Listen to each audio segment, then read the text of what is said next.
What's going on, everybody? I'm Coach Mike, and this is the Strength Coach Thoughts podcast.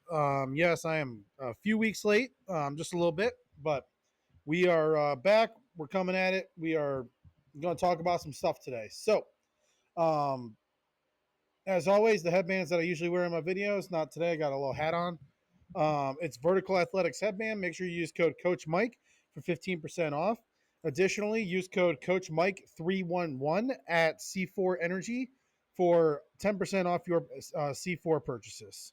So, what am I talking about today? I'm talking about Mr. President Donald Trump's new executive order to reinstate the Presidential Fitness Test and what this means for the health and wellness of America. I've seen, surprisingly, I have seen back and forth about this on how somehow people are finding this to be a bad thing, which blows my mind. Um, Mostly because, as I'll get into, it brings back a competitive presidential fitness test, similar to the one that used to be around kind of before Obama, when Obama made it non-competitive, just as a fitness initiative. Um, President Trump brought it back as a competitive test again to get a certificate if you're in the top certain percentage of school kids across America. You get the award that uh, some of us may be familiar with. So, um, basically, what this did was this reestablished the Presidential Council on Sports, Fitness, and Nutrition, as well as directing the Department of Health and Human Services to administer or come up with a standardized fitness test that's going to be similar to what we already have seen before, right? Some push up, pull up, distance, run kind of thing. Um, but also, it rewards the schools and also highlights issues the schools may be seeing with that population, which I'll get into in a little bit. But it does again, as I mentioned, bring back the award system of the Presidential Fitness Award. Um, and it's also, it's coming about as a stand against obesity right now. We are seeing an astronomical rate of obesity. It's on the rise. It's on the incline. RFK has been doing questionable things. This administration's been doing questionable things as far as our health and wellness goes.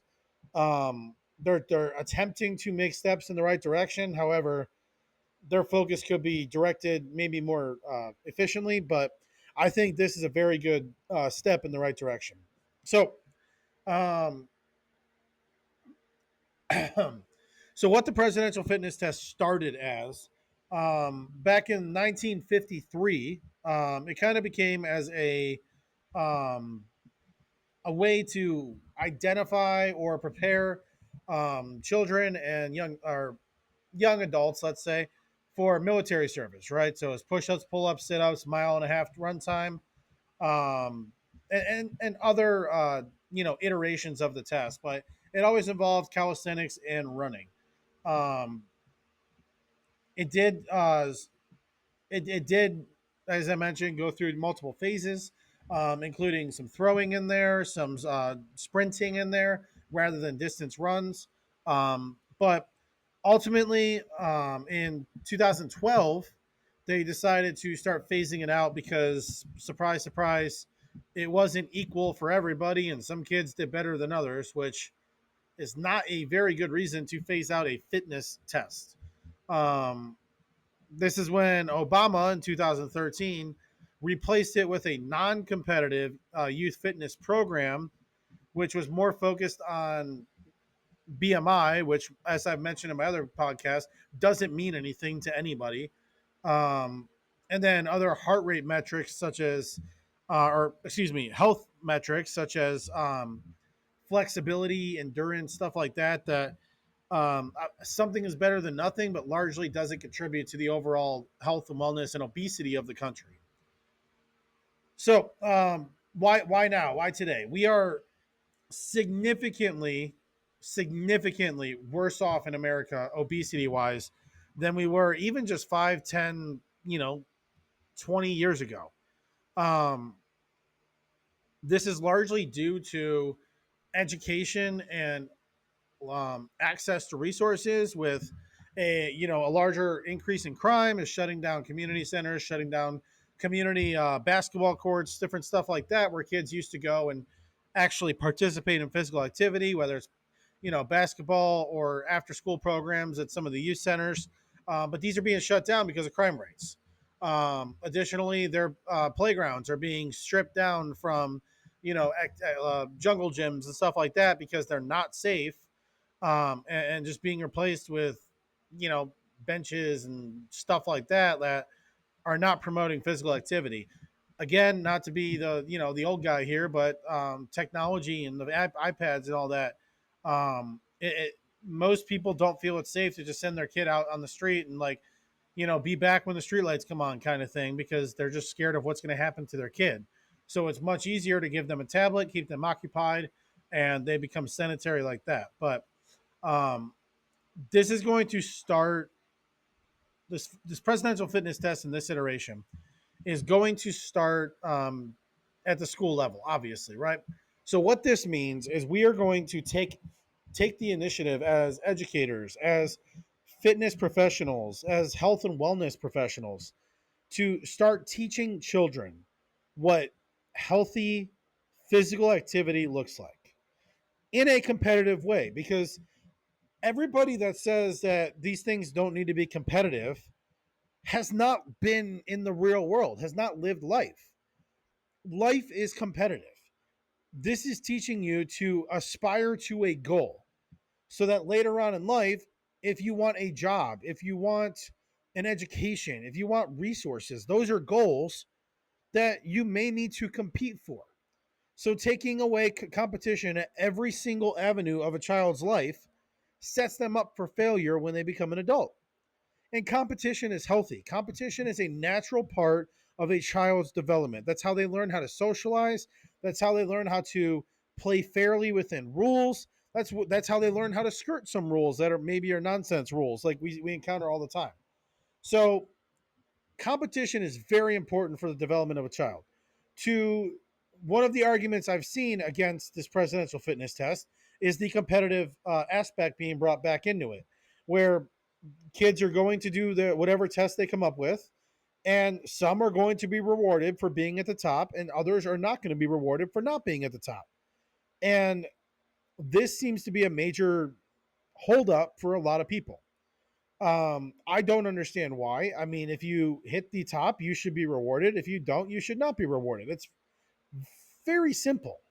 And the fact that we're bitching and moaning about that, I think the parents that are bitching and moaning about that probably needed to do this when they were kids because they're probably fat and lazy now. And they're just complaining because their kid's fat and lazy and is not going to win an award. And that's okay, because the award that your fat and lazy kid is going to win is a healthier, longer life by learning healthier physical activity habits. So if that hits home for you, sorry, not sorry. You're part of the problem. We need to reverse obesity in America, and your feelings don't matter in that case. So, but this is also going to be measured at the school level. So schools are going to be assessed on their presidential fitness test scores. So if there are schools that are doing worse off as a whole than other schools, this is now going to allow more resources to be poured into that school's physical education department. Which, here we go now, as a strength and conditioning coach, there is no problem with that. We as coaches continuously complain about low pay, not enough resources, not enough buy-in, etc. This is set up now that if our schools have lower test scores, we will get more resources allocated. I am not saying we should tank scores and all that, but this is a real look into the demographics of the population we're working with and the real challenges that we are facing. And we are being provided solutions in order to overcome some of those challenges and difficulties. As I mentioned, I've seen some people argue against this where, oh, this is going to ostracize some people that aren't physically fit or people that don't want to be fit. And here's my solution. Here's my answer to that. So what? fitness is not a choice. It's really not. To contribute to society, to be a member of society, you need to provide more resources than you consume. And being obese, especially at a young age, predisposes you to at least the top 10 causes of death in America can be directly related back to obesity. Any heart disease, pulmonary disease, stroke, diabetes, um, cognitive disease, some cognitive decline has been associated with obesity. Um, Loss of limbs due to, again, either diabetes or poor cardiac function. You are a drain on the health system that so many Americans need just for their daily life. So being obese causes you to use the health system more, which causes people to have to pay more for their insurance. So yes, being obese does directly relate to the economy. It does directly relate to the healthcare in America, and it directly relates to health and longevity of the country. Additionally, if some of these school districts are found to have higher obesity rates, lower test scores, however you want to quantify it, there is also a chance that those are the areas that we could look at as professionals and look into the nutritional quality available. Look into maybe environmental factors that, water quality, air quality, stuff like that, that may be affecting hormones, that may be affecting obesity, right? We could look into healthcare of that area. There's so many metrics that poor physical fitness test scores can indicate in a community. This is also argument now to reopen community centers, to encourage after school activities, clubs, social groups, whatever, which then can help fund law enforcement, which can then keep those areas safe and clean and run out the drug activity and the gang activity that we've been talking about. Like, there are so many benefits that can come from just making them, like, I mean, I hate to say it, but making America healthy again. And that's really all this administration is trying to do. Is yes, there's a lot of scrutiny on them about a lot of decisions they made, and I do not agree with a lot of them. But I mentioned this in my last podcast when I mentioned the episode I talked about RFK's food dye ban. Is it the right thing to focus on? Probably right, not right now. As a health and fitness and wellness community, is it something we should support and back? Absolutely. Because in this industry, in strength and conditioning, dietitians, everything, everybody is an expert. And because of that, there are billions of opinions on what the right way to do something is. But the right way to do something is just to start. And this is a start. This is creating conversation. This is having people a little bit, just a hair, more aware of their health. They're talking to their doctors about some of this stuff.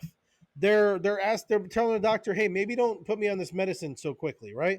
I want to explore this food option, or I want to explore non-pharmaceutical options.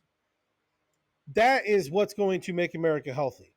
Is the conversation around health and wellness, not being blaming, not being big is beautiful and acceptance and all that, but shifting it from just not being aware or being aware of obesity, but I'm beautiful still, to hey, there are real risks of being obese. There are real health conditions with some ingredients we have, with some, uh, you know, easily accessible foods or lack of physical activity or whatever it may be that is leading to obesity. There's real value in having that conversation nationally. And we're not all going to agree on what the solution is. But at least if we're having the conversation and America is having the conversation and people are talking to each other about it, then we are on the right path. We are taking steps in the right direction. And that's, I think, what I want to leave you with is I'm excited about the presidential fitness test being reinstated. I'm excited. I'm happy. I think it's a great step in the right direction for what we should be trying to do as a country. We were slated for 50% of Americans overweight or obese by 2030. Do I think this is going to reverse that right now? No.